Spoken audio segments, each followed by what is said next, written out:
680 খ্রিস্টাব্দে বর্তমান ইরাকের কারবালার প্রান্তে মুসলিমদের নবী হযরত মুহাম্মদ সাল্লাল্লাহু আলাইহি সাল্লামের দৌহিত্র ইমাম হোসেন এবং তার সঙ্গীরা ইয়াজিদ বাহিনীর হাতে নির্মমভাবে হত্যা হন। প্রতি বছর ওই ঘটনার শোকের মাতম দেখা যায়। মুসলিমরা প্রতি বছর তাদের প্রিয় ইমাম হাসান ইমাম হোসেনের শোকাবহ মৃত্যুকে স্মরণ করে নানান রীতির মাধ্যমে।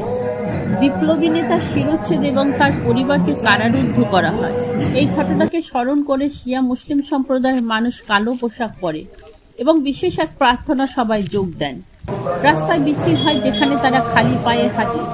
10ই আগস্ট মসলন্দপুর চাচরা থেকে রাত 10টায় শিয়া মুসলিম সম্প্রদায়ের মানুষ পায়ে হেঁটে যাত্রা শুরু করে। কেওসা রামচন্দ্রপুর তেঁতুলিয়া হয়ে তারা 11ই আগস্ট ভোর 5টায় কাঠিয়া পৌঁছান। এই যাত্রায় নারী পুরুষ বাচ্চা সবাই যোগ দেন।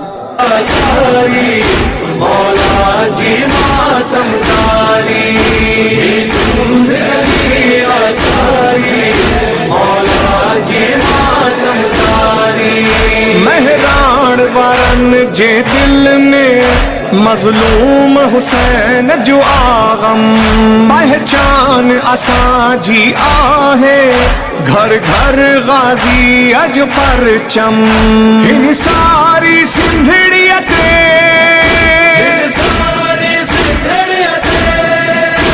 अब्बास जिया सरदारी।